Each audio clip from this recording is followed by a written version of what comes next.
प्रत्येक POD 100 racks तक को सपोर्ट करेगा और पूरी सुविधा कुल 600 रैक्स तक को सपोर्ट करेगी, जिसमें 16 केवीए और 32 केवीए तक की स्केलेबल पावर होगी। पूरी सुविधा 30 मेगावाट की कुल क्षमता और N+1 रिडंडेंसी इंफ्रास्ट्रक्चर से संचालित होगी। हम उन्नत पावर मैनेजमेंट सिस्टम अपनाएंगे, जैसे N+N मॉड्यूलर यूपीएस और स्मार्ट लोड शेयरिंग, जो रियल टाइम परफॉर्मेंस और ऊर्जा रिप्लेसमेंट करता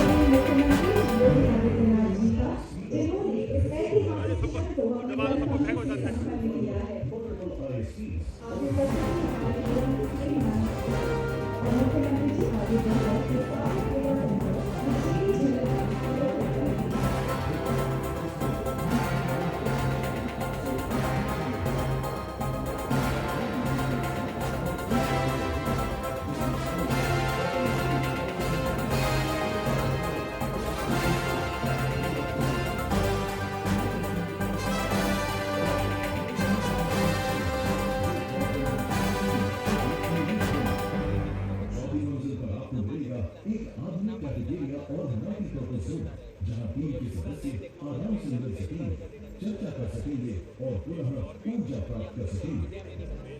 हमारे डेटा सेंटर सस्टेनेबिलिटी के कोर एलिमेंट्स जैसे एलजीबीसी अनुपात, green water harvesting, thermal insulation और लो कार्बन निर्माण पर आधारित होगा। सभी सिस्टम्स को DCI और PLC द्वारा 2 सोर्सेस से पावर आने वाली है।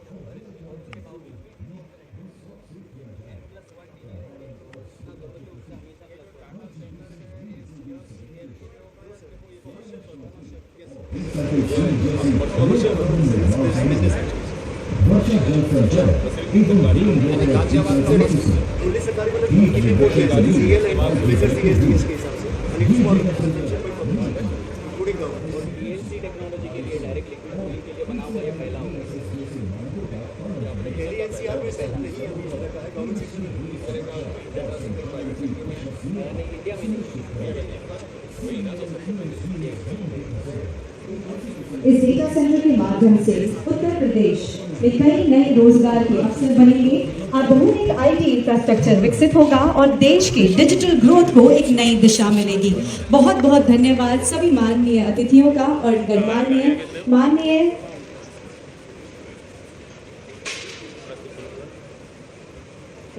बहुत बहुत धन्यवाद माननीय मुख्यमंत्री श्री योगी आदित्यनाथ जी का कि उन्होंने अपना कीमती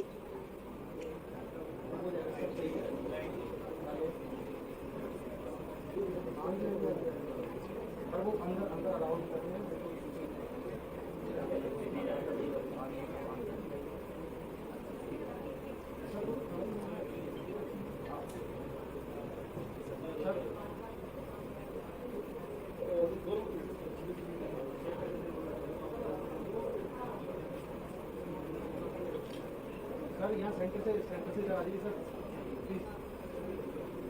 सर ये पोडियम कवर हो जाएगा पूरा। As you can see, the motorcade of honorable dignitaries is now approaching us here at Swan Mandapam.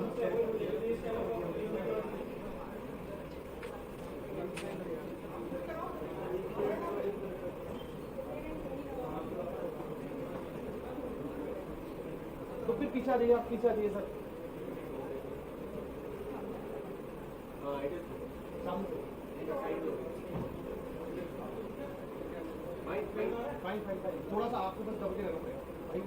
The entire CL fraternity is eagerly waiting for this momentous occasion.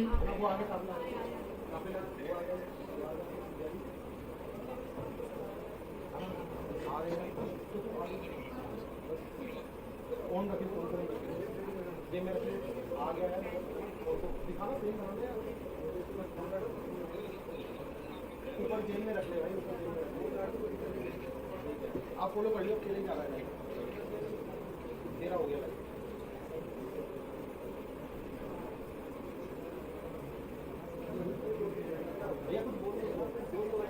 Now our chief guest, Honorable Chief Minister of Uttar Pradesh, along with distinguished dignitaries, are moving towards the Swan Mandapam and green area for plantation of sapling.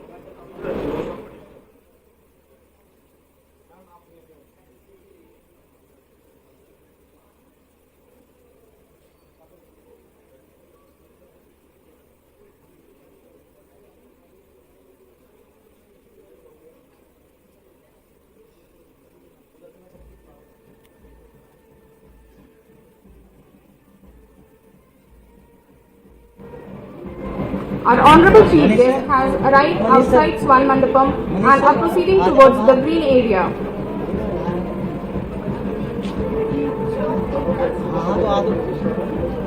हमारे मुख्य अतिथि एवं विशिष्ट अतिथियों का स्वागत भारतीय सैनिक बैंड की सशक्त एवं उत्साहवर्धक धुनों के साथ किया जा रहा है। Please appreciate the view as Honorable Chief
circuit हम बनाते हैं और ये सारा इलेक्ट्रॉनिक्स से सारा काम कर रहा है।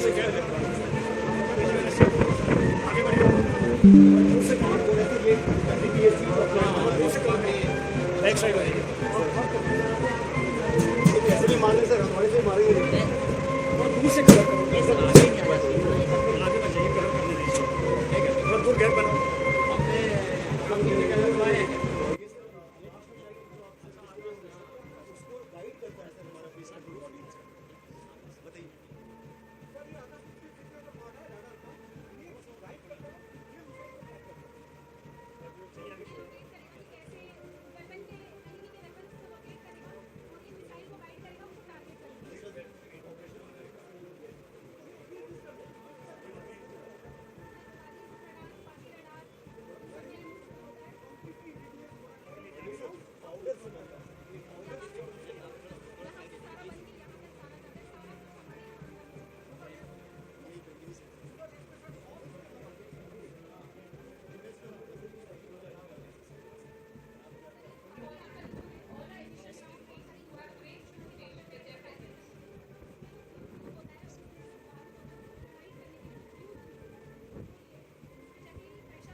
अभी सर पूरा इंपोर्ट होता है ये सर मिसाइल के लॉन्च पर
माननीय मुख्यमंत्री महोदय अन्य विशिष्ट अतिथियों के साथ ग्रीन रूम में प्रस्थान कर रहे हैं।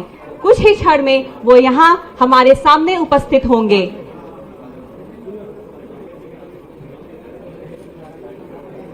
उनकी गरिमामयी उपस्थिति इस अवसर को और भी गौरवपूर्ण बना देगी।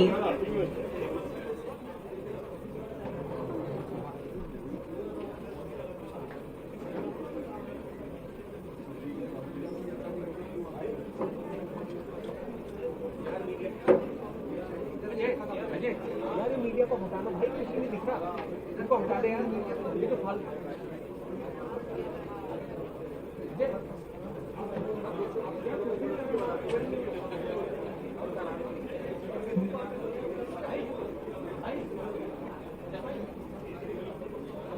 आप सभी से अनुरोध है, जब हमारे मुख्य अतिथि यहाँ प्रस्थान करेंगे, कृपया पूरे उत्साह और हर्ष के साथ उनका स्वागत किया जाए।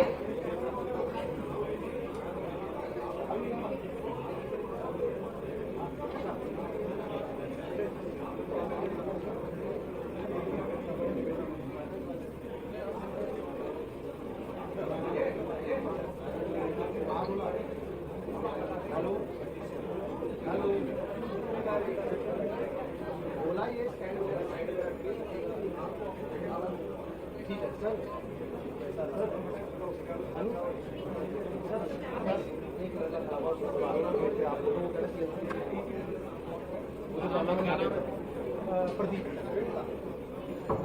गेट का मैं सर को भेज रहा हूँ।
कुछ ही देर में वो ऐतिहासिक क्षण आएगा जब हमारे सामने उत्तर प्रदेश के यशस्वी मुख्यमंत्री माननीय योगी आदित्यनाथ जी उपस्थित होंगे। यह एक ऐतिहासिक क्षण होगा हमारे लिए।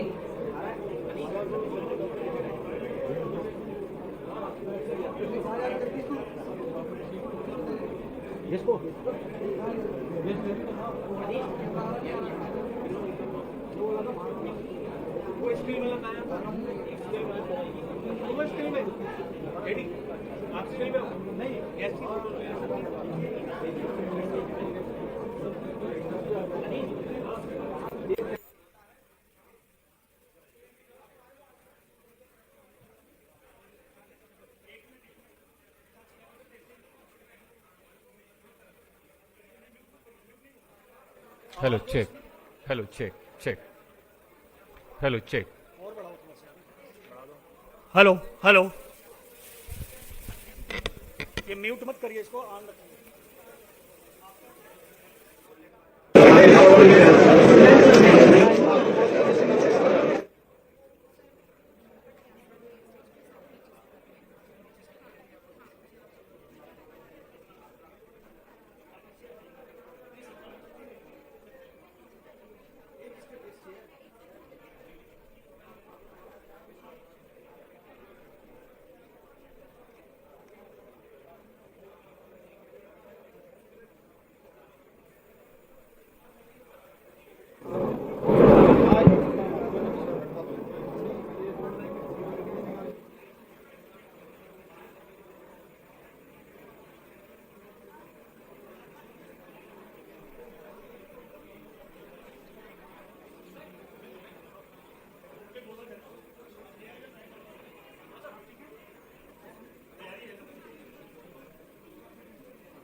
कृपया जोरदार तालियों के साथ स्वागत कीजिए मंच पर उपस्थित हमारे विशिष्ट अतिथियों का। उत्तर प्रदेश के यशस्वी मुख्यमंत्री माननीय योगी आदित्यनाथ जी, भारत सरकार के विज्ञान एवं प्रौद्योगिकी मंत्री माननीय डॉक्टर जितेंद्र सिंह जी, उत्तर प्रदेश सरकार के सूचना प्रौद्योगिकी मंत्री माननीय श्री सुनील कुमार शर्मा जी, उत्तर प्रदेश सरकार के राज्य मंत्री समाज कल्याण विभाग माननीय श्री असीम अरूर जी, उत्तर प्रदेश राज्य मंत्री पिछड़ा वर्ग कल्याण एवं दिव्यांग सशक्तिकरण विभाग माननीय श्री नरेंद्र कश्यप जी तथा उनके साथ डीएसआईआर की सचिव डॉक्टर एन कलेसेल्वी जी का। आप सभी से अनुरोध है, एक बार फिर पूरे उत्साह और आदर के साथ जोरदार तालियों द्वारा हमारे अतिथियों का अभिनंदन करें।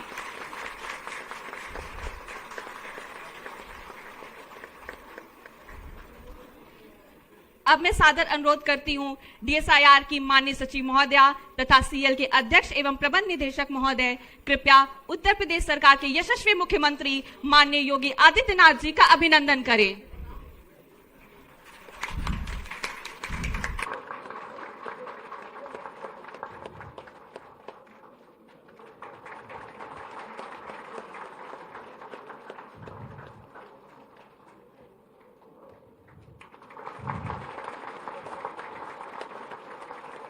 अब मैं आग्रह करती हूँ भारत सरकार के विज्ञान एवं प्रौद्योगिकी मंत्री डॉक्टर जितेंद्र सिंह जी का अभिनंदन करें।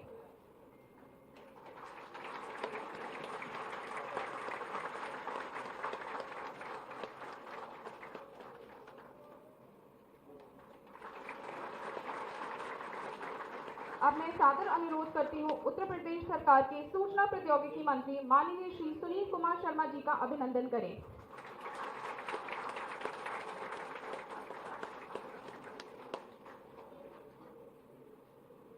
अब मैं अनुरोध करती हूँ उत्तर प्रदेश के राज्य मंत्री समाज कल्याण विभाग माननीय श्री असीम अरूर जी का अभिनंदन करें।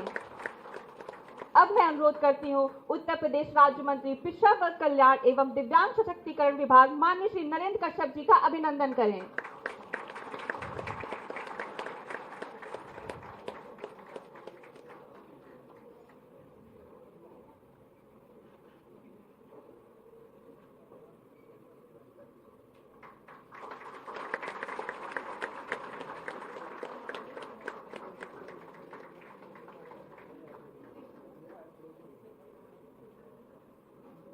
अब मैं आमंत्रित करती हूँ सीएल के दूरदर्शी संचालनकर्ता, जिनके मार्गदर्शन में सीएल ने मिनी रत्न के रूप में अपनी उपस्थिति दर्ज कराई है, हमारे अध्यक्ष एवं प्रबंध निदेशक, कृपया आएं और अपना स्वागत भाषण प्रस्तुत करें।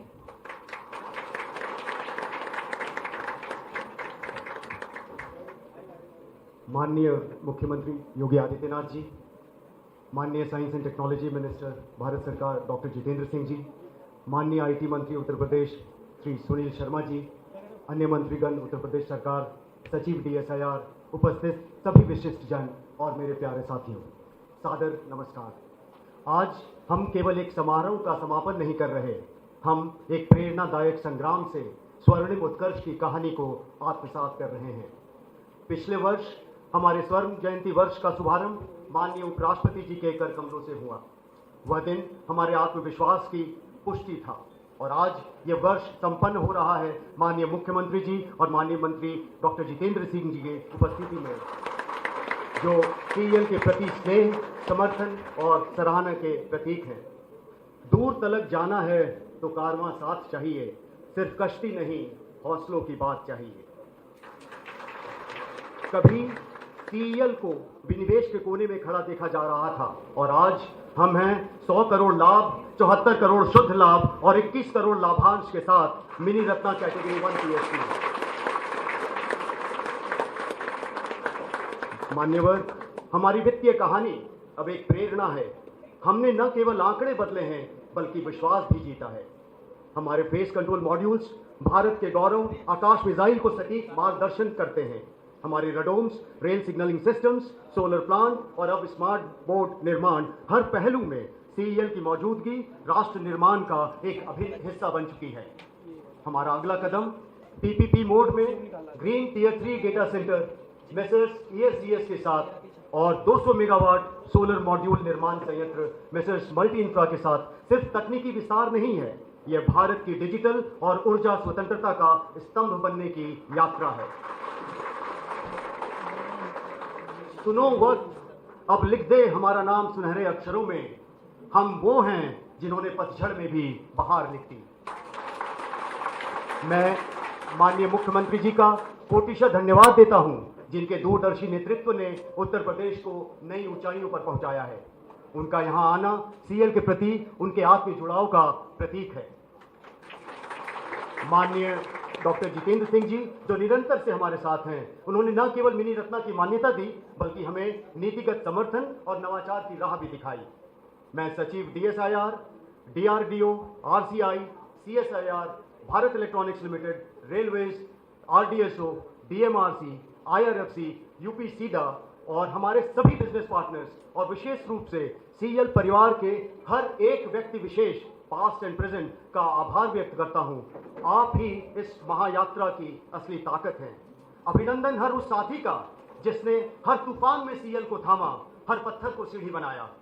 आइए हम मिलकर अगले 50 वर्षों की नींव रखें, नए जोश, नई सोच और नए संकल्प के साथ। जय Hind.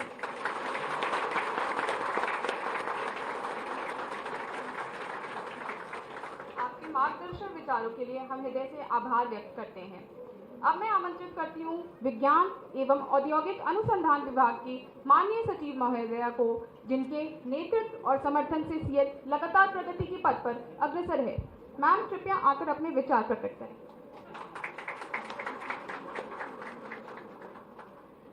Namaskar, Vanakkam and pleasant morning to each and every one of you.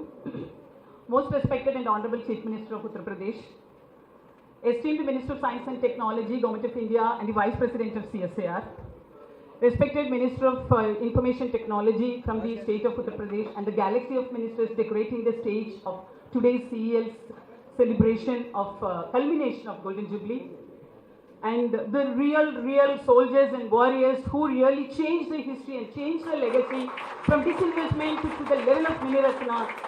All well-wishers, employees, my DSIR family, my CSIR family, my CL family, and the well-wishers of science, technology and innovation. Very, very pleasant morning to each and every one of you. Today we are extremely thrilled and excited, and today is not just yet another day. Today is an exceptionally important and impeccable day in the history of CEL, because it is not only the culmination of Golden Jubilee. When we are celebrating the Golden Jubilee, we are ensuring that our preparedness for the next generation technologies. So far we were serving, we were giving our contribution to defense engineering. We were doing it for railways, we were doing it in renewable energy. Now we have decided this is not sufficient, and the country's expectation is much more, because the country is now marching towards Viksit Bharat. All the 140 million people are now running in the race with only one single mantra, that India should become the unshakable power in the year 2047. And therefore, what is it that we from CEL, such a small CPSE can do? Can we do a small contribution at this juncture? Yes. Sir, here we assure that we are taking into consideration the next generation technologies, and we requested you to lay the foundation stone of data center. Thank you very much for having accepted our invitation. And sir, your presence is not presence, sir. It is the celebration for the entire family of CEL and DSIR. And sir, we were really waiting for this great opportunity, because always we are getting the blessings of our Jitendra Singh ji, our Minister of Science and Technology, without whom we would not have surpassed the level of disinvestment to the Mini Ratna. Now sir, we are looking at you with more and more support, more and more encouragement, because we are now getting ready for the next generation technologies. Your mere presence and your words and your encouragements that we are looking for, that will take CEL to a greater height.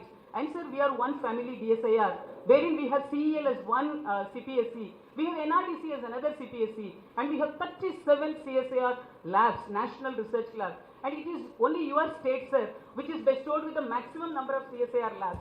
And in whichever way CSIR can really help this nation, whichever way the CEL can help this nation, We are at your service, sir. With these few words, once again, I take this opportunity to congratulate and appreciate the CMD-CL Dr. Chetanji, without whom this kind of an accomplishment is not possible. And whenever I say Chetanji, it is the entire CL family. Thank you so very much.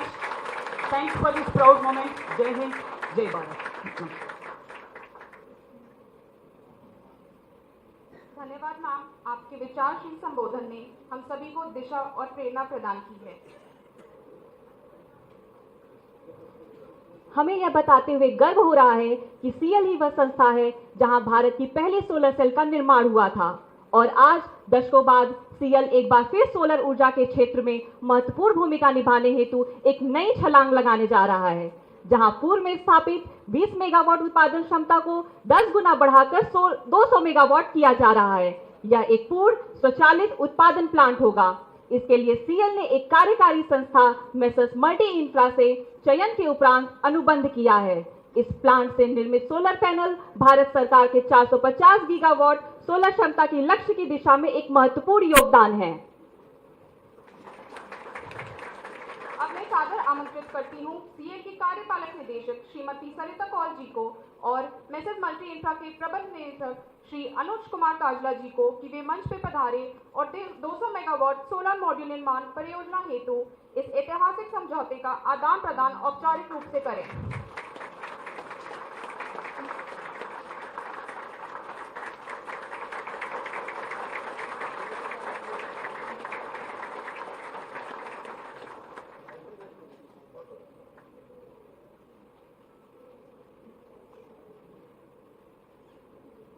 अब मैं क्षेत्र के लोकप्रिय एवं कंठमठ जनप्रतिनिधि माननीय विधायक श्री सुनील कुमार शर्मा जी को आमंत्रित करती हूं कि वे आएं और अपना संबोधन दें।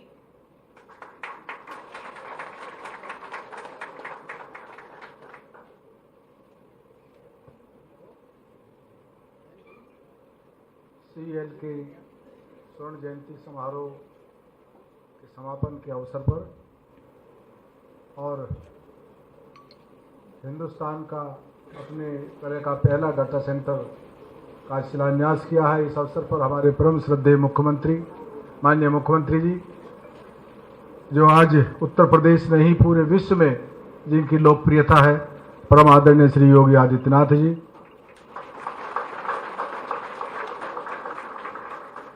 और जिनके कुशल मार्गदर्शन से या यूँ कहूँ कि दृढ़ इच्छा शक्ति से आज हम ये 50वां सालगिरह मना रहे हैं।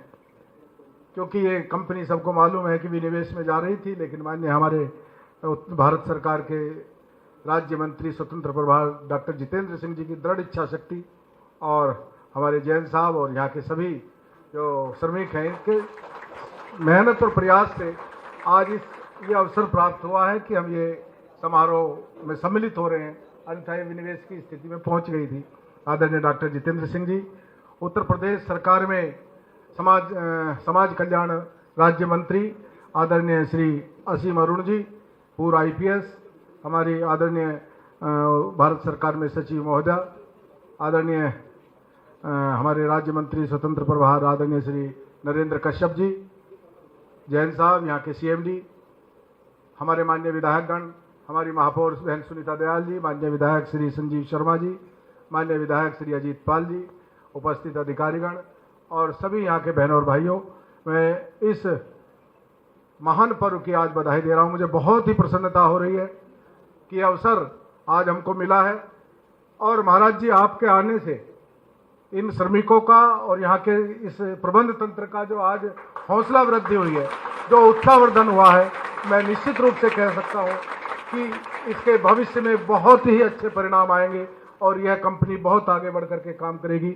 आपका आना बहुत इन सबको प्रेरणा प्रदान करने वाला है।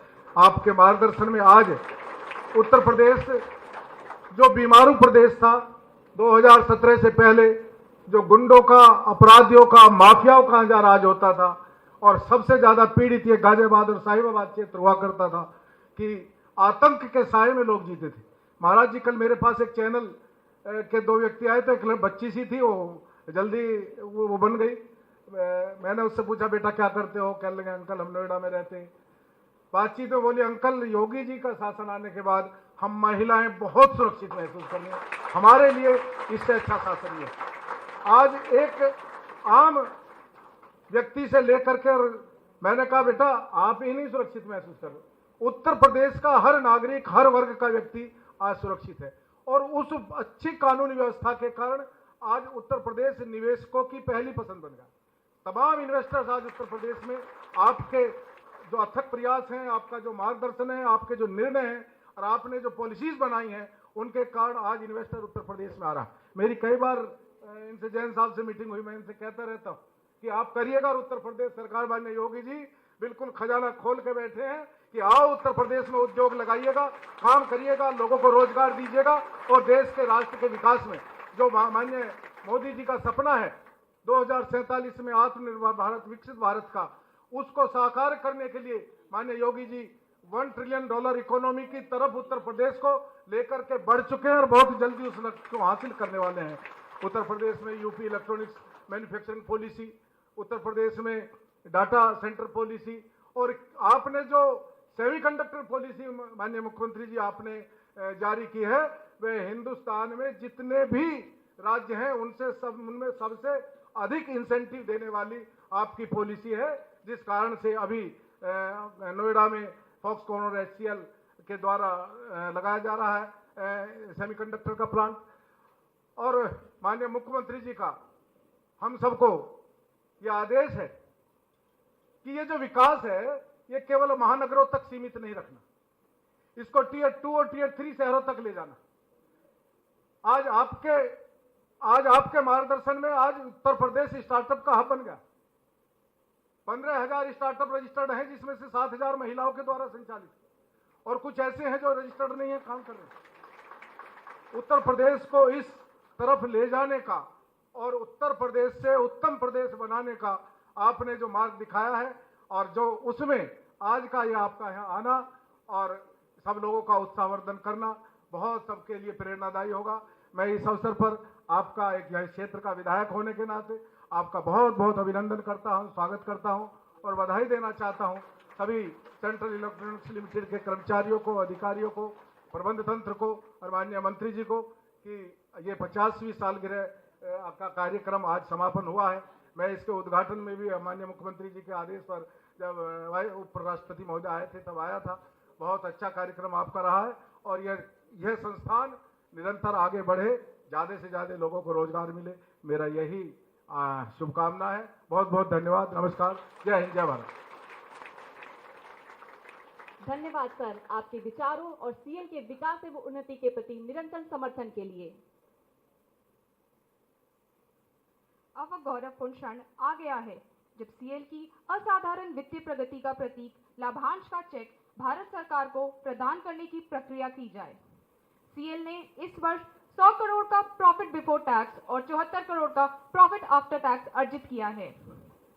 सन 2021-22 में लगभग 7 करोड़ और सन 23-24 में लगभग 12 करोड़ का लाभांश देने के बाद सीएल ने इस वर्ष 21 करोड़ का लाभांश घोषित किया है।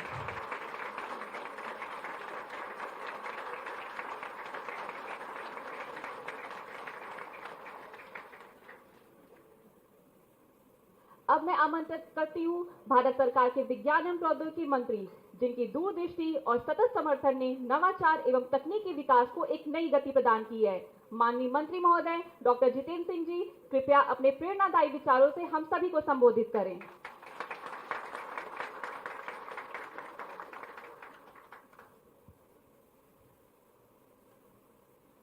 उत्तर प्रदेश के तेजस्वी मुख्यमंत्री, हम सबके आपके प्रिय नेता, और मैं साहस कर सकता हूं कहने का कि मेरे साथ बहुत स्नेह भाव से हमेशा जिनका आशीर्वाद रहा है, जब वो सांसद थे तब भी, मुख्यमंत्री बनने के बाद भी, पहले भी, ऐसे हमारे आदरणीय योगी आदित्यनाथ जी, आपसे जब भी अनुरोध किया हमने किसी भी कार्यक्रम में शामिल होने का, आज तक कभी आपने निराश नहीं किया।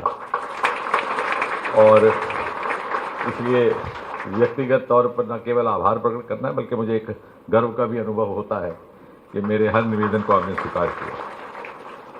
तो आपका यहाँ पर आगमन, आपकी यहाँ पर उपस्थिति हम सब के लिए प्रेरणा का भी एक स्रोत है और ऊर्जा का संचार भी हो जाता है आपके हमारे बीच रहने से।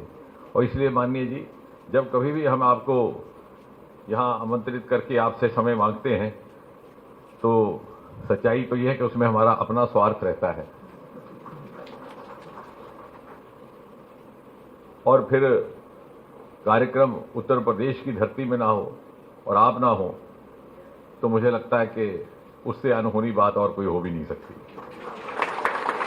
और मुझे खुशी है कि अभी हाल ही में कुछ ही सप्ताह पहले हमने आपसे समय मांगकर लखनऊ में एक दूसरा विभाग जिससे मैं जुड़ा हूं उसके अंतर्गत कैट अर्थात सेंट्रल एडमिनिस्ट्रेटिव ट्रिब्यूनल की नई इमारत का लोकार्पण करने के हेतु आपको गोमती नगर में एक कार्यक्रम में शामिल होने के लिए भी समय मांगा और तभी आपने व्यस्त होने के बावजूद समय निकाला था। और आज जैसे कि अभी डायरेक्टर जनरल ने भी कहा और हमारे बीच दूसरे मंत्री हैं उनका भी अभिनंदन है, माननीय सुनील जी हैं, माननीय असीम जी, माननीय नरेंद्र जी, हमारे विभाग की डायरेक्टर जनरल डॉक्टर कलाई सेल्वी, जैसा उन्होंने कहा कि उत्तर प्रदेश में सर्वाधिक संस्थान हैं उनके अदारे के और देश भर में लगभग 37 संस्थानों की वो मुखिया हैं, बहुत बड़ा साम्राज्य है जिनका, इसीलिए उनको डायरेक्टर जनरल कहा जाता है।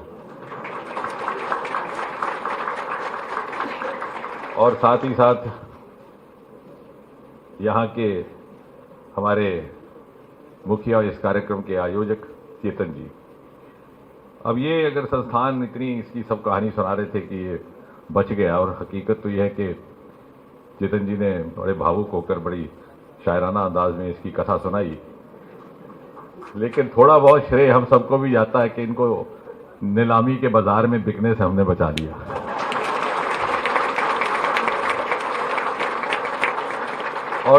और सच पूछिए उसका श्रेय भी सर्वाधिक इन्हीं को जाता है। सारी दुनिया एक तरफ हो गई थी, सारी सरकार एक तरफ और इतना अधिक दबाव आता था, लेकिन ये जब कभी भी मेरे पास आते तो इस कदर मुंह लटका करके आते कि मुझे लगता है कि बहुत बड़ा अन्याय हो जाएगा इस व्यक्ति पर।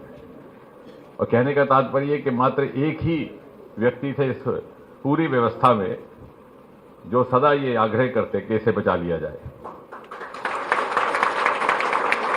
और ये बचा भी इसीलिए कि इस प्रकार के हमें प्रतिबद्ध कमिटेड अधिकारी मिले, वरना अक्सर क्या होता रहा है कि इस प्रकार की पीएसयूज में जो अधिकारी जाता है वो इसलिए मुंह लटकाए होता है कि उसकी ट्रांसफर क्यों नहीं हो रही।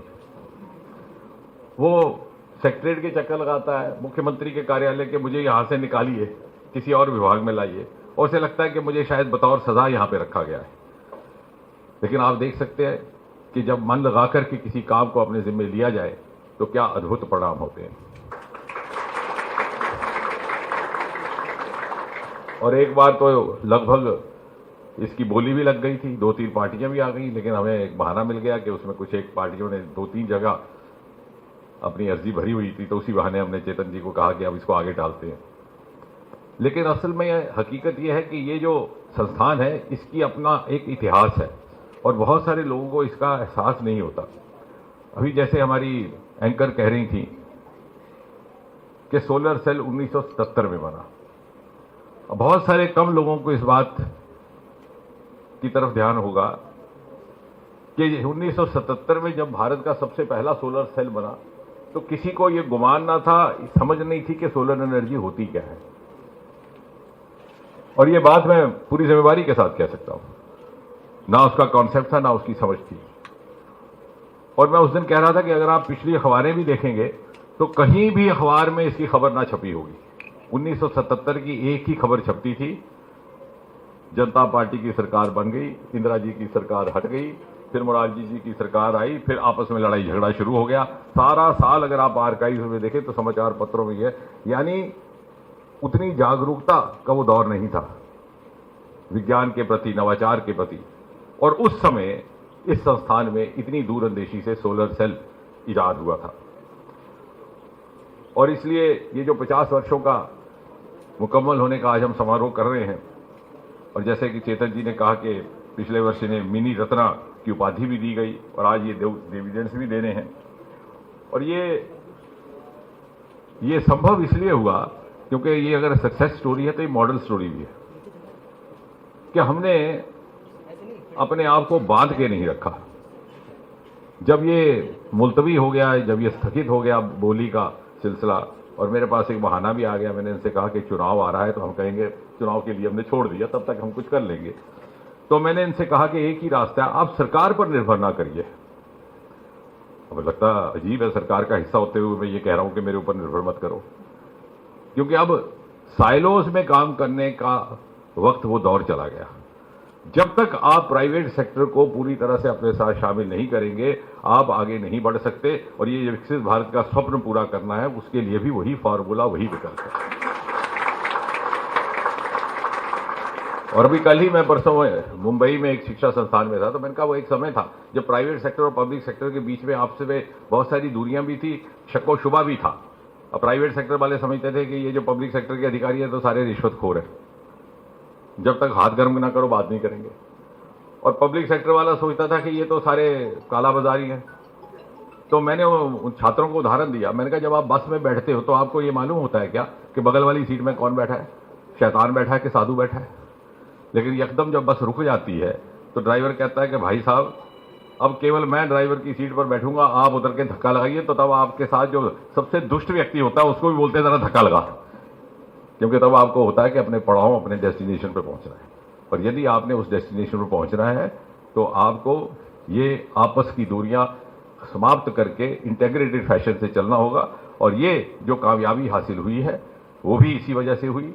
और आज भी आपने देखा किस प्रकार प्राइवेट सेक्टर को साथ साथ चला करके चेतन जी ने ये सक्सेस स्टोरी स्थापित की है।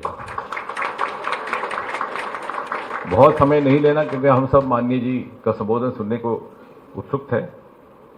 लेकिन जैसे कि अभी डॉक्टर कलाई सेल्वी अपनी बात रख रही थी, मुझे आपके साथ ये साझा करते हुए भी खुशी है कि पिछले कुछ वर्षों में उत्तर प्रदेश में इसी संस्थान CSIR के जितने भी हमारे इंस्टीट्यूट हैं, उन्होंने एक ना एक श्रेष्ठ काम करके दुनिया में और देश में मिसाल कायम की है।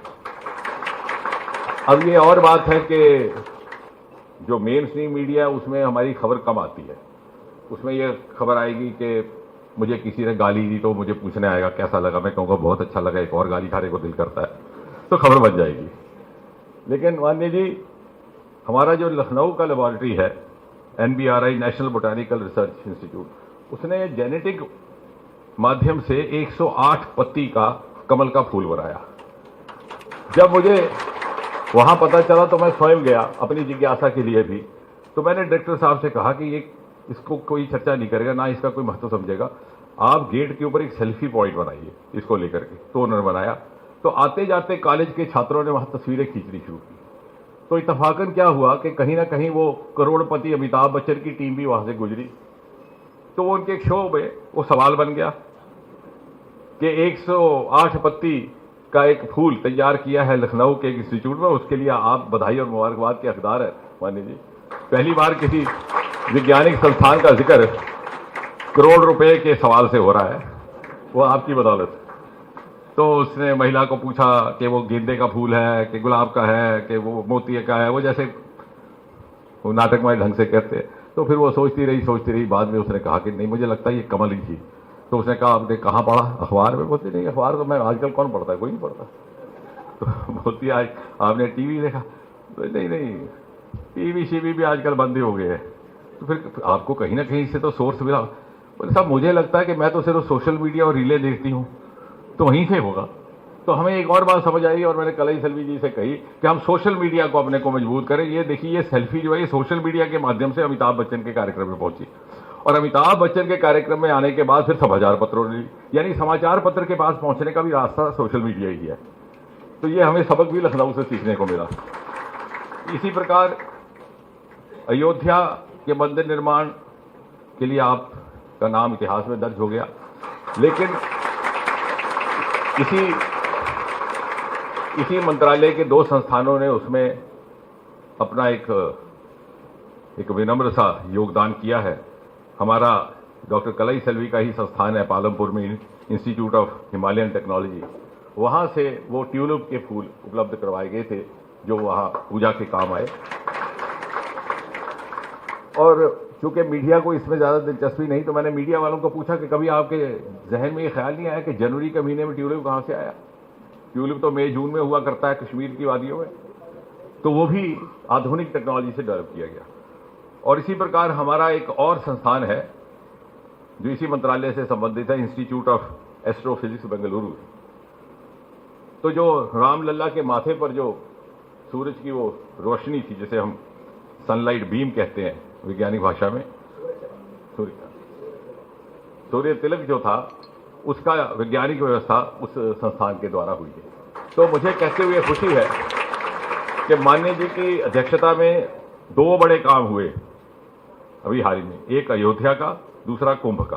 तो अयोध्या में ये 2 संस्थान हमारे सक्रिय रहे, उनकी चर्चा नहीं हुई और बात है, लेकिन बड़े महत्वपूर्ण, एक तरह सूर्य तिलक का काम और दूसरी तरफ ट्यूलिप का। और जहां तक कुंभ का मेला था, तो कभी किसी मीडिया वाले ने ये भी नहीं पूछा, जिस दिन मैं गया तो मैंने कहा आपको कभी ख्याल आया 1.5 मिलियन अर्थात 1500 लाख लीटर रोज का मल निकलता था, फीकल स्लज 1.5 मिलियन गैलन के हिसाब से, लेकिन वो कहाँ जाता था? कोई बदबू नहीं, कोई बीमारी नहीं। ये माननीय जी की व्यवस्था थी। तो इनके आशीर्वाद से और इनके सहयोग और इनके दिशा निर्देश में हमारा भाभा एटॉमिक सेंटर जो है मुंबई का, उसने वहां पर ट्रीटमेंट प्लांट लगाए थे, 3 ट्रीटमेंट प्लांट, जिसको कहते हैं FSTP, फ्लग फीकल स्लज ट्रीटमेंट प्लांट। और वो वहीं पर रेडिएशन के माध्यम से उसे ध्वस्त करते थे ताकि उसकी दुर्गंध भी ना फैले और ट्रांसपोर्ट के माध्यम से जो खर्चा होता हो। तो मुझे खुशी है कि हमें ये अवसर दिया माननीय जी ने इनके महत्वपूर्ण कार्यों में भाग लेने का। और आने वाले समय में भी, चूंकि हमें अब ये लालच हो उठा है कि जो हम काम करते हैं, जैसे उन्होंने कहा भी सुनील जी ने, कि पैसा भी की तिजोरी भी खुली है, सहयोग भी खुला है, तो हमारा लालच भी खुल गया। तो अभी बहुत जल्द हम एक कार्यक्रम करेंगे नोएडा में, आपके IIT के अंदर हम देश का पहला क्वांटम यूनिट स्थापित करने जा रहे हैं।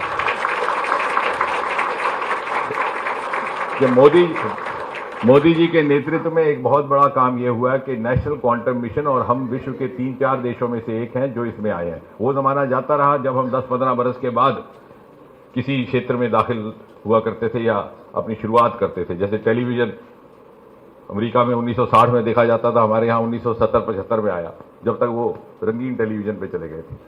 अब जैसे मैं कल ही कह रहा था कि जो 1960 का बड़ा बहुचर्चित चुनाव हुआ था संयुक्त राष्ट्र यूनाइटेड स्टेट्स में, जिसमें कैनेडी ने निक्सन को हरा दिया, तो हराने का कारण ये बना टेलीविजन, कि एक खूबसूरत नौजवान, इतना अच्छा वक्ता, उसने निक्सन को यकायक चौंक दिया और इलेक्शन जीत गए 40 वर्ष की उम्र में। लेकिन हमारे यहाँ पता ही नहीं था। आज वैसा नहीं है। आज हम उन 4-5 देशों में हैं जिनके पास क्वांटम है। आज भले ही अमेरिका हमसे पहले चांद की धरती पर पहुंचा, लेकिन सदर्न पोल पर पहुंचने वाले आज हम हैं। कल शुभांशु जब गए तो हमें किसी ने पूछा कि राकेश और इसके जाने में क्या अंतर है। हमने कहा कि उस समय हम गए थे, एक तरह का सोवियत यूनियन के साथ हमारी जो मित्रता थी उसका एक प्रमाण था, उसकी एक झलक थी। लेकिन आज शुभांशु की उनको जरूरत है, सारे महत्वपूर्ण प्रयोग उन्होंने करने। और मुझे खुशी है कि हम इन सब कार्यों का आने वाले समय में बहुत सारे कार्यों का श्री गणेश उत्तर प्रदेश की धरती से करने वाले हैं। और इसी के साथ साथ एक मैंने माननीय जी से सुबह भी अनुरोध किया है कि हम लखनऊ के नज़दीक ही एक इंडस्ट्रियल बायोटेक्नोलॉजी पार्क स्थापित करेंगे बायोटेक्नोलॉजी विभाग के माध्यम से। और अगस्त के महीने में, क्योंकि जैसे आपने एक बहुत ही अच्छा काम किया है कि 100 यूनिकॉर्न्स के साथ आपने बैठ कर के चर्चा की, उनके विचार सुने, तो हम उसका लाभ लेते हुए हम भी यहाँ पर 2 या 3 दिवसीय एक स्टार्टअप कॉन्क्लेव स्वतंत्रता दिवस के बाद आपसे समय लेकर आयोजित करने की योजना बना रहे हैं। और इसलिए बहुत ज़्यादा बात ना करते हुए, क्योंकि प्रधानमंत्री मोदी जी ने इस प्रदेश को भी प्राथमिकता दे रखी है और विज्ञान को भी प्राथमिकता दे रखी है, और माननीय मुख्यमंत्री जी का हमें सहयोग बिना शर्त और बिना ज़्यादा कुछ आग्रह किए हुए हमेशा प्राप्त हो जाता है। और इसी हौसले के साथ आपका हमारे ऊपर आशीर्वाद भी बना रहे और समय समय पर आपकी हमें हौसला अफजाई भी प्राप्त होती रहे, इसी कामना के साथ आपका एक बार पुनः बहुत बहुत अभिनंदन। आप लखनऊ से समय निकाल करके आए और सरकारी कार्यक्रम है, कहने की आवश्यकता तो नहीं, लेकिन माननीय जी का इतना मेरे ऊपर उदारता रही है कि चुनाव के दिनों में इनके पास समय नहीं था। मैंने कहा फिर भी आपने मेरे क्षेत्र में आना है, तो इनकी एक सभा गाजियाबाद में लगी हुई थी और दूसरी सभा शायद नोएडा में, मेरठ में थी। ये गाजियाबाद की सभा समाप्त करके मेरे क्षेत्र में आए मात्र 40 मिनट के लिए और फिर वहां से लौट करके मेरठ गए। इस प्रकार के आपके वो हमारे ऊपर कर्म रहे हैं जो कभी उठाने लायक नहीं है।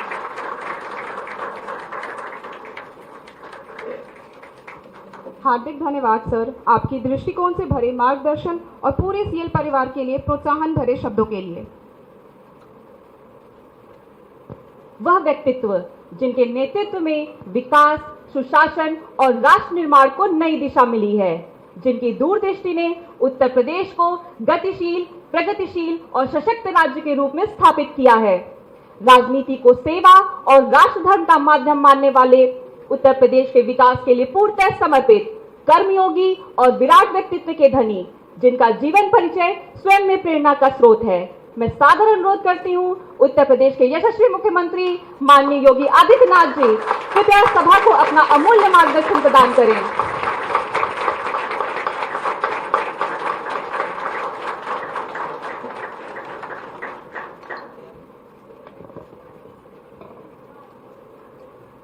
सेंट्रल इलेक्ट्रॉनिक्स लिमिटेड के स्वर्ण जयंती समारोह और आज के इस डाटा सेंटर के शिलान्यास कार्यक्रम में इस संपूर्ण कार्यक्रम के प्रेरणा स्रोत केंद्रीय विज्ञान प्रौद्योगिकी मंत्री माननीय डॉक्टर जितेंद्र सिंह जी, उत्तर प्रदेश सरकार में मंत्रिमंडल के मेरे सहयोगीगण, सूचना प्रौद्योगिकी और इलेक्ट्रॉनिक्स विभाग के मंत्री श्री सुनील कुमार शर्मा जी, समाज कल्याण विभाग के मंत्री श्री असीम अरुण जी, प्रदेश सरकार के दिव्यांगजन सशक्तिकरण और पिछड़ा वर्ग कल्याण विभाग के मंत्री श्री नरेंद्र कश्यप जी, DSIR एवं के सचिव एवं DG CSIR doctor N Kalaiselvi ji, chairman and CMD CL Shri Chetan Prakash Jain ji, आज के इस समारोह में विशेष रूप से यहां पर उपस्थित गाजियाबाद की महापौर श्रीमती सुनीता दयाल जी, माननीय विधायक सजीत पाल त्यागी जी, माननीय विधायक श्री संजीव शर्मा जी,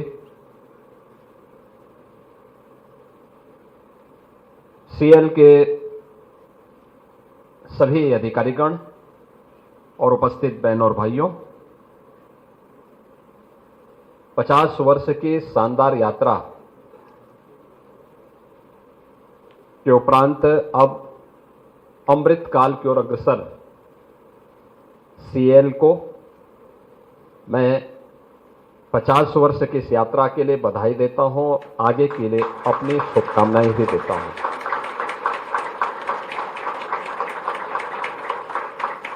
ये सचमुच किसी भी संस्थान के लिए एक गौरवशाली क्षण हो सकता है। 50 वर्ष प्रारंभिक चढ़ाव के बाद बीच का एक कालखंड ऐसा भी था कि जब अंधकार के बादल CL के ऊपर मंडराने लग गए थे, और जैसा कि यहां पर अभी CL के CMD और चेयरमैन ने इस बात को बताया और माननीय मंत्री जी ने भी बताया कि एक समय डिसइन्वेस्टमेंट का पार्ट बना हुआ CL आज भारत की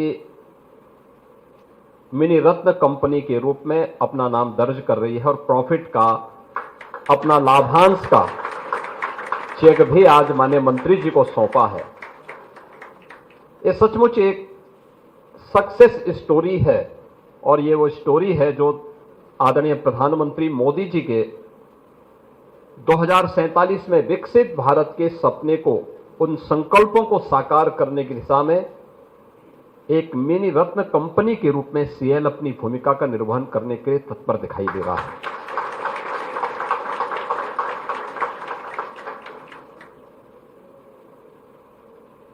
हमने देश की आजादी के आयोजन को तो नहीं देखा, लेकिन बहुत सारे लोग ऐसे भी होंगे जिनको देश की आजादी का स्वर्ण जयंती वर्ष भी नहीं पता होगा, उम्र छोटी रही होगी, लेकिन आजादी के अमृत महोत्सव वर्ष को हम सब ने उस आयोजन में सहभागी बनकर के, उस आयोजन का हिस्सा बनकर के भारत की आजादी के शताब्दी महोत्सव के संकल्पों के साथ जुड़ने का अवसर हम सबको प्राप्त हुआ। प्रधानमंत्री मोदी जी ने पूरे भारतवासियों के सामने 2047 का एक लक्ष्य दिया। जब ये देश अपनी आजादी का शताब्दी महोत्सव मना रहा होगा, कैसा भारत हमें चाहिए, कैसा भारत हो?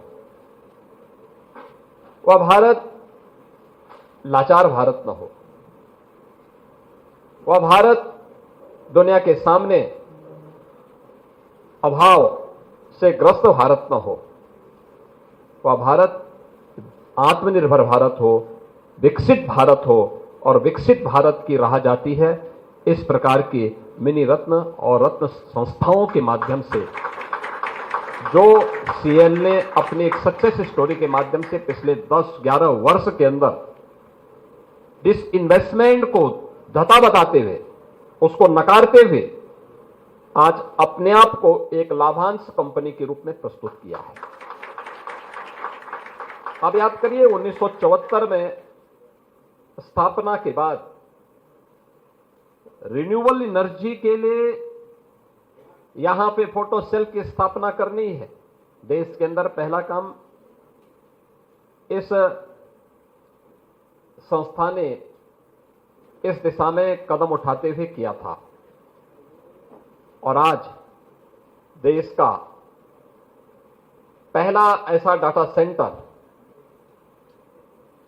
यहां पे स्थापित हो रहा है जिसके पास अभी तक भारत में, जिसके पास इस प्रकार की कोई टेक्नोलॉजी नहीं और जिस प्रकार के एक बड़े लक्ष्य को ध्यान में रख करके आज हम आगे बढ़ रहे हैं। मेरा मानना है कि यह एक शानदार यात्रा को प्रदर्शित करता है और नए भारत की उस यात्रा को प्रदर्शित करता है जिसने प्रधानमंत्री मोदी जी के विजन को प्रभावी ढंग से अपने जीवन का हिस्सा माना है और उन संकल्पों के साथ जुड़ करके हमें विकसित भारत के सपने को साकार करना है। यह आज सीएल के जज्बे में स्पष्ट दिखाई दे रहा है। मैं इसके लिए आज के समारोह में उपस्थित केंद्रीय विज्ञान और प्रौद्योगिकी मंत्री माननीय डॉक्टर जितेंद्र सिंह जी का, विभाग के सभी अधिकारियों का इसके लिए हृदय से मैं अभिनंदन करता हूं, उनका स्वागत भी करता हूं। बहनों और भाइयों, सीएल अनेक क्षेत्रों में देश के अंदर कार्य कर रहा है। रेलवे के लिए भी, डिफेंस सेक्टर के लिए भी, रिन्यूएबल एनर्जी के लिए भी और अन्य अनेक क्षेत्र में सीएल अपनी प्रौद्योगिकी का लाभ, अपने इनोवेशन का लाभ देश को दे रहा है। यह सराहनीय है और अभिनंदनीय भी। उत्तर प्रदेश ने पिछले 8 वर्ष में प्रधानमंत्री मोदी जी के मार्गदर्शन में हर एक क्षेत्र में एक नई गति को अपनी प्रगति का आधार बनाया है। उत्तर प्रदेश पिछले 8 वर्ष के अंदर, यह बहुत कम देखने को मिलता होगा कि कोई राज्य 8 वर्ष में अपनी अर्थव्यवस्था को 2.5 गुना अधिक बढ़ा ले। उत्तर प्रदेश ने इस लक्ष्य को प्राप्त किया है। 2016-17 में उत्तर प्रदेश, जैसा कि हमारे मंत्री श्री सुनील शर्मा जी बता रहे थे, एक बीमारू राज्य माना जाता था। हमारे बारे में परसेप्शन बहुत खराब था और उस दौरान हम लोगों को ये लगता था कि उत्तर प्रदेश जिस पहचान के संकट से गुजर रहा है, ये स्वयं के लिए तो अपनी चुनौती थी ही, लेकिन देश के विकास का भी एक बैरियर बन गया था उत्तर प्रदेश। आज जिस गाजियाबाद में है, सीएल के लोग इस गाजियाबाद की 8 वर्ष पहले की छवि को जानते होंगे। उस समय क्या दृश्य था और आज बदले हुए प्रवेश में मैं बार बार उत्तर प्रदेश वासियों से कहता हूं कि आप उत्तर प्रदेश से बाहर अब जाते होंगे। 8 वर्ष पहले जाते थे तो आपको देख करके, नाम सुन करके लोग आपसे बात करना पसंद नहीं करते थे, लेकिन आज जब आप किसी के पास जाएंगे तो उसका चेहरा आपसे बात करते हुए खिल उठेगा कि अच्छा उत्तर प्रदेश के हैं। एक परसेप्शन में जो ये अंतर आया है, एक टीम भाव के साथ उत्तर प्रदेश के अंदर डबल इंजन की सरकार ने जो कार्य प्रारंभ किया, आज उसका परिणाम आया है कि हम उत्तर प्रदेश के अंदर 6 करोड़ लोगों को गरीबी रेखा से उभारने में हमें मदद मिली। उत्तर प्रदेश की अर्थव्यवस्था को 2.5 गुना से अधिक बढ़ाने में हमें मदद मिली। पर कैपिटा इनकम को हमें उत्तर प्रदेश के अंदर 2.5 गुना से अधिक बढ़ाने में मदद मिली और उत्तर प्रदेश के अंदर एक बेहतरीन इंफ्रास्ट्रक्चर को, रोड इंफ्रास्ट्रक्चर का हो, रेलवे का हो, मेट्रो का हो, वाटरवे का हो, इसको देने में भी हमें सफलता प्राप्त हुई। जिस उत्तर प्रदेश में कोई पहले निवेश नहीं करना चाहता था और जो निवेश था भी वह समेट करके लोग भागना चाहते थे, आज उस उत्तर प्रदेश में पिछले 8 वर्ष में हमें 50 लाख करोड़ रुपए के निवेश के प्रस्ताव प्राप्त हुए हैं। 50 लाख निवेश के प्रस्ताव में से 15 लाख करोड़ रुपए के निवेश के प्रस्ताव को हम लोगों ने ग्राउंड ब्रेकिंग करके उनमें से अधिकतर को प्रोडक्शन के साथ भी जोड़ दिया है, जिनमें प्रोडक्शन भी प्रारंभ हो चुका है। और प्रत्येक सेक्टर की जो अलग अलग हमारी सेक्टोरियल पॉलिसीज हैं, उनके अपने पॉलिसीज के माध्यम से उन उद्यमियों को हमने जोड़ा है। सरकार समय पे पॉलिसी के अंतर्गत हम लोगों ने उन्हें निवेश मित्र के माध्यम से सिंगल विंडो की सुविधा भी प्रदान की है। इंसेंटिव भी हम उनके माध्यम से उसे उपलब्ध करवा रहे हैं। एमओयू मॉनिटरिंग का भी हमारा एक सेल है जो इन सभी चीजों की क्लोज मॉनिटरिंग करते हुए, सारी समस्याओं का समाधान करते हुए, प्रोडक्शन प्रारंभ होने पर इंसेंटिव भी उसके अकाउंट में हम लोग सीधे भेजते हैं। वहां उन्हें किसी कार्यालय के चक्कर लगाने की आवश्यकता नहीं पड़ती है। और आज इसी का परिणाम है कि नया भारत बिना रुके, बिना डिगे, बिना झुके जब अपनी यात्रा को आगे बढ़ा रहा है, तो उत्तर प्रदेश ने भी इस बात को तय किया है कि विकसित भारत के प्रधानमंत्री जी के इस अभियान का हिस्सा बनकर के उत्तर प्रदेश एक आत्मनिर्भर और विकसित उत्तर प्रदेश के माध्यम से भारत की ग्रोथ इंजन की भूमिका को निर्वहन करने में अपना योगदान देगा। याद करिए, जब कोरोना कालखंड में दुनिया पस्त थी, तब उत्तर प्रदेश के अंदर, मुझे याद है 2017 में जब मुझे मुख्यमंत्री बनाया गया, उसके 6 महीने के बाद मैं मुंबई गया था कुछ इन्वेस्टर से बातचीत करने के लिए कि आप उत्तर प्रदेश में आइए और उत्तर प्रदेश में कुछ निवेश करिए। तो एक सज्जन से मैंने बात की, मैंने कहा उत्तर प्रदेश आइए। उन्होंने कहा उत्तर प्रदेश? मैंने कहा हाँ। तो हंस पड़े जोर से। मैंने कहा क्यों, क्या हो गया? कहा मैं आज तक उत्तर प्रदेश नहीं गया। तो मैंने कहा आइए, इसीलिए आया हूं मैं। उन्होंने कहा लेकिन सुरक्षा का क्या होगा? मैंने कहा चिंता मत करिए। 18 में नहीं आए, 19 में नहीं आए, 20 में नहीं आए, मार्च 20 में कोरोना के लिए लॉकडाउन प्रारंभ हुआ और फर्स्ट वेव के बाद हमने जब थोड़े मार्केट खोले, थोड़ा रिलैक्स किया, तो फर्स्ट वेव के बाद समझ में आ गया कि अब लॉकडाउन की आवश्यकता नहीं और अनावश्यक रूप से हम लोगों को ये पाबंदी हटा करके हमें उसको सीमित करना पड़ेगा। हमने इंडस्ट्री को छोड़ दी, आप इंडस्ट्री खोलिए, हाँ सावधानी बरतिए। वहां पे कुछ सावधानियों के साथ आपको कार्य करना है, गवर्नमेंट आपको मदद करेगी। तो मेरे पास एक दिन उस सज्जन का फोन मुंबई से आया, कहा कि मैं यूपी में कुछ निवेश करना चाहता हूं। तो मैंने कहा आप आ जाइए। उन्होंने कहा लेकिन कोरोना है, मैं कैसे आऊंगा? तो मैंने कहा आप अपनी टीम को भेज दीजिए। उन्होंने कहा मुझे लैंड चाहिए। मैंने कहा आप आइए, देखिए नोएडा, ग्रेटर नोएडा, जहां भी आपको चाहिए आपको लैंड मिल जाएगी। उन्होंने कहा कैसे होगा? मैंने कहा भी ना आ पाएंगे और ना लैंड देख पाएंगे तो फिर निवेश कैसे कर पाएंगे? उन्होंने कहा हाँ समस्या। मैंने कहा मैं ड्रोन से सर्वे करके आपके पास भेजता हूं, आपकी टीम ग्राउंड में रहेगी, ड्रोन से सर्वे हो, अगर आपको पसंद आएगा तो आप निवेश करिए। उन्होंने कहा ठीक। हमने ड्रोन के माध्यम से सर्वे करके, और उनकी टीम जमीन पर थे, और उन्होंने 2020 में जमीन उन्हें पसंद आई, उन्होंने निवेश अपना प्रारंभ किया। पहला डाटा सेंटर उत्तर प्रदेश के अंदर उन्होंने स्थापित किया, जिसे हमने 2022 में देश को समर्पित कर दिया, और बहुत सफलतापूर्वक कार्य कर रहा है। अब उत्तर प्रदेश के अंदर डाटा सेंटर के तहत अब तक 6 ऐसे बड़े सेंटर स्थापित हो चुके हैं, जो कभी लोग सोचते भी नहीं थे कि उत्तर प्रदेश में भी इस सेक्टर में कोई निवेश कर पाएगा। आज हर एक सेक्टर में जो कार्य हो रहे हैं, डिफेंस सेक्टर में प्रधानमंत्री जी ने देश के अंदर डिफेंस मैन्युफैक्चरिंग कॉरिडोर के जो 2 नए सेक्टर देश के अंदर चिन्हित किए थे कार्य करने के लिए, उनमें उत्तर प्रदेश के अंदर भी और तमिलनाडु के अंदर भी 2 डिफेंस मैन्युफैक्चरिंग कॉरिडोर दिए थे। उत्तर प्रदेश के अंदर 6 नोड में हम इसको विकसित कर रहे हैं, और मेरा अब तक जो अनुमान है कि लगभग 25,000 करोड़ रुपए से अधिक के निवेश के प्रस्ताव हमारे पास आए हैं।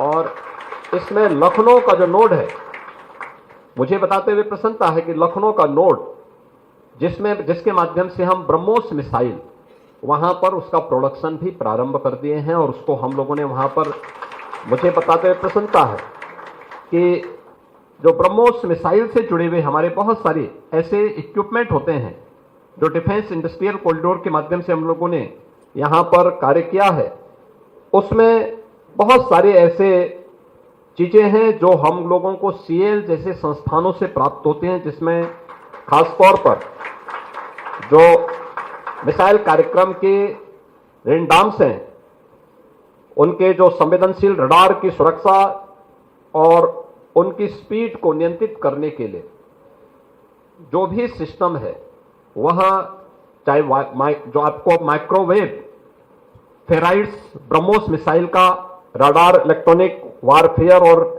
नेवल स्टील्थ प्रणाली का प्रयोग ये जो हम करते हैं, सीएल जैसे संस्थान ही उसमें ब्रह्मोस मिसाइल के लिए वहां पर उपलब्ध करवा रहे हैं।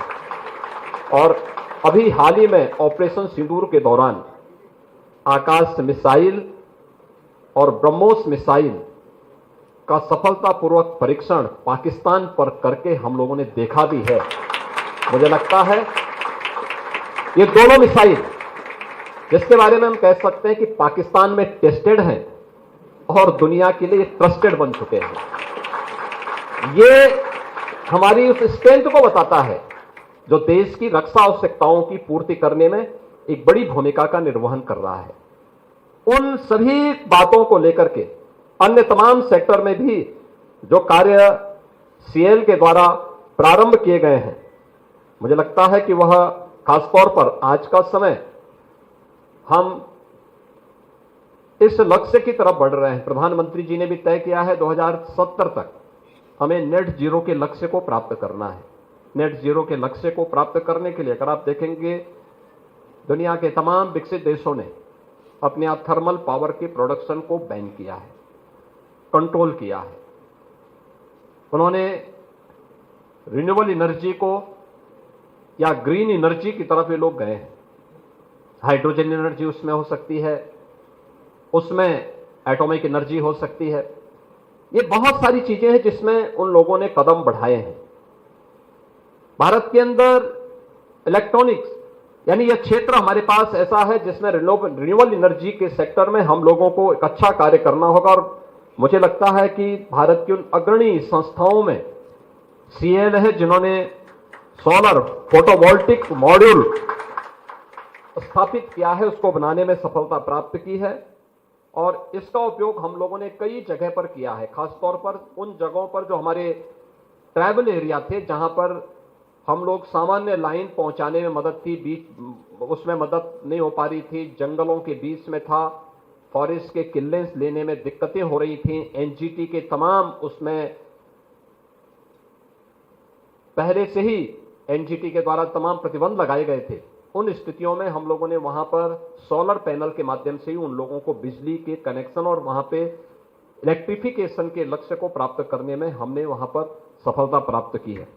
और इस सेक्टर में बहुत कुछ संभावनाएं अभी छिपी हुई हैं। हम लोगों ने तय किया है कि 2027 तक उत्तर प्रदेश 20,000 मेगावाट का रिन्यूएबल पावर को जनरेट करेगा उत्तर प्रदेश के अंदर, और इस दिशा में हम लोगों ने अलग अलग क्षेत्रों में कार्य प्रारंभ किया है। रेलवे की सेफ्टी एंड सिक्योरिटी को लेकर के भी बहुत बार लोगों के द्वारा प्रश्न उठाए जाते हैं, और इस पर भी सीएल ने अच्छा काम किया। उसका एक मॉडल हम लोग अभी यहां पे देख रहे थे, सिग्नल सिस्टम को कैसे हम लोग आधुनिक तकनीक के माध्यम से जोड़ करके सेफ्टी के उन लक्ष्यों को प्राप्त कर सकते हैं जो एक आधुनिक रेल के माध्यम से आज भारत सरकार अचीव कर रही है। इसके अलावा जो हम लोगों ने देखा है, खासतौर पर पिछले 8 वर्ष में हम लोगों ने अपनी स्कूली शिक्षा में, हमारी बेसिक शिक्षा के एजुकेशन में पढ़ने वाले बच्चों की संख्या है वर्तमान में लगभग यानी जो सरकारी संस्थान है अकेले उनमें 1,91,00,000 बच्चे पढ़ते हैं। आज से 8 वर्ष पहले सभी लगभग जर्जर स्थिति में थे। हमने ऑपरेशन कायाकल्प वहां पे चलाया था, और मैं धन्यवाद दूंगा सीएल को कि इन्होंने स्मार्ट क्लासरूम के साथ हमें जोड़ने में, मदद करने में बहुत सारी जगह मदद की है। आज इनके जो स्मार्ट क्लास से जुड़े हुए जो बोर्ड वहां पर हम लोगों को देखने को मिलते हैं, उसमें यानी वह अनब्रेकेबल भी है, और उसके ऑपरेशन में हम लोग जब जाते हैं किसी विद्यालय का निरीक्षण करने के लिए, मैं वहां देखता हूं, मैं अक्सर उन बच्चों से पूछता हूं कि भाई इसका ऑपरेशन कर पाओगे? बहुत आसानी के साथ वे जाकर के उसका ऑपरेशनल कर लेते हैं। ये चीजें दिखाती हैं कि डिजिटल शिक्षा के क्षेत्र में भी, यानी शिक्षा से लेकर के सुरक्षा तक, भारत को रक्षा उत्पादन के क्षेत्र में आत्मनिर्भर बनाने का हो, या भारतीय रेल को जिसने भारत की पब्लिक ट्रांसपोर्ट की एक बेहतरीन सुविधा को आगे बढ़ाने में मदद की है, ये सभी चीजें आगे बढ़ रही हैं। इसमें सीएल एक बड़ी भूमिका के रूप में अपना दक्षता का लाभ भारत को प्रदान कर रहा है, एक अभिनंदनीय प्रयास है। मुझे प्रसन्नता है कि आज यहां पे हम लोग एक नए डाटा सेंटर का, जो ग्रीनफील्ड डाटा सेंटर होगा, उसकी आधारशिला भी यहां पर आज हम लोगों ने माननीय मंत्री जी के साथ, माननीय डॉक्टर जितेंद्र सिंह जी के साथ में और सीएल के साथ में यहां पर आज यहां पर स्थापित की गई है। मैं मानता हूं कि ये सभी जो प्रयास प्रारंभ हो रहे हैं, यह एक नई दिशा में प्रधानमंत्री जी के विजन को, विकसित भारत के और आत्मनिर्भर भारत के संकल्पों को पूरा करने में एक निर्णायक भूमिका का निर्वहन करेगा। एक डिसइन्वेस्टमेंट कंपनी से मिनी रत्न कंपनी की ओर आपका बढ़ना, अब आपकी 50 वर्ष की आयु में, ये नहीं ये दिखाता है कि आपका बचपन तो अच्छा था लेकिन आपकी जवानी थोड़ा गलत दिशा की तरफ चली गई थी, लेकिन अब आपका जो अमृत काल प्रारंभ हुआ है, ये दिखाता है कि आपने तय कर लिया है कि अब इसका उपयोग वानप्रस्थ के रूप में देश के प्रति पूरी समर्पण भाव के साथ कार्य करने के लिए हम करेंगे। और ये 25 वर्ष का आपका कालखंड सचमुच आत्मनिर्भर और विकसित भारत के संकल्पों को पूरा करने में एक निर्णायक भूमिका का निर्वहन करेगा। मैं सीएल को इस बात के लिए आह्वान करूंगा कि अभी मेरी यहां पर माननीय मंत्री जी से भी चर्चा हो रही थी, और ये आज हमारी आवश्यकता है। प्रधानमंत्री जी भी बार बार इस बात को कहते हैं कि इंस्टीट्यूशन को इंडस्ट्री के साथ जुड़ने की आवश्यकता है। उत्तर प्रदेश इस दिशा में बड़ा सौभाग्यशाली है कि हमारे पास शिक्षा के अच्छे अच्छे केंद्र हैं, विश्वविद्यालय हैं, आईआईटी, 2 आईआईटी भी हैं, आईएम लखनऊ में भी है। लखनऊ में 4 सेंट्रल लेबोरेटरीज स्थित हैं, बेहतरीन कार्य कर रही हैं। हम लोगों ने कोविड प्रबंधन के दौरान भी उनका उपयोग किया था। उनके साइंटिस्ट के साथ मैं लगातार संवाद बनाता था, उनको मैं आमंत्रित करता था, और मैं विश्वास करूंगा कि हम लोग मिल करके उत्तर प्रदेश के अंदर इनोवेशन को, R&D के प्रोग्राम को उत्तर प्रदेश के विश्वविद्यालयों और उत्तर प्रदेश की अन्य अकादमिक संस्थाओं के माध्यम से आगे बढ़ाने, एक नई स्टार्टअप की संस्कृति को, जिसको प्रधानमंत्री मोदी जी ने पीएम स्टार्टअप के माध्यम से आगे बढ़ाने के लिए देशवासियों के सामने एक लक्ष्य रखा है, उसको आगे बढ़ाने के लिए हम सब मिलकर के कार्य कर पाएंगे। इस विश्वास के साथ मैं एक बार फिर से केंद्रीय मंत्री माननीय डॉक्टर जितेंद्र सिंह जी का हृदय से स्वागत करता हूं, उनका अभिनंदन करता हूं। सीएल को इन 50 वर्ष की शानदार यात्रा के उपरांत अब अपने आप को साबित करने के जो अवसर थे, अब उससे आगे बढ़कर के आपने जो एक निश्चिंतता की दिशा में आगे कदम बढ़ाया है और ये संकल्प तय किया कि 25 वर्ष का एक कालखंड हम भारत के कालखंड में बदलने का कार्य करेंगे। इसके लिए अपनी शुभकामनाएं देता हूं और विश्वास व्यक्त करता हूं कि आपके शानदार यात्रा जो पिछले 8-10 वर्ष के अंदर देखने को मिली है, यह आगे बढ़नी चाहिए। मैं आपको इस बात के लिए भी आमंत्रित करूंगा कि अपने रिसर्च एंड डेवलपमेंट से जुड़े हुए और इनोवेशन से जुड़े हुए कुछ कार्यक्रमों को उत्तर प्रदेश की अकादमिक संस्थाओं के साथ भी आपका कुछ MOU होने चाहिए, जिसको हम आगे बढ़ाने में मदद कर सके। और राज्य सरकार इस दिशा में जहां पर भी आवश्यक हो सके, राज्य सरकार इसमें भरपूर सहयोग CL को उपलब्ध कराएगा, CL का सहयोग भी लेगा, जिससे प्रधानमंत्री मोदी जी के संकल्पों को हम आगे बढ़ाने में मदद कर सकेंगे। आप सबको मेरी हृदय से बधाई और मंगल में शुभकामनाएं। धन्यवाद। जय हिंद। माननीय मुख्यमंत्री जी, आपके उद्बोधन ने इस समारोह को एक नई ऊंचाई प्रदान की है। हम सभी हृदय से आपके आभारी हैं। एक बार फिर तालियों के साथ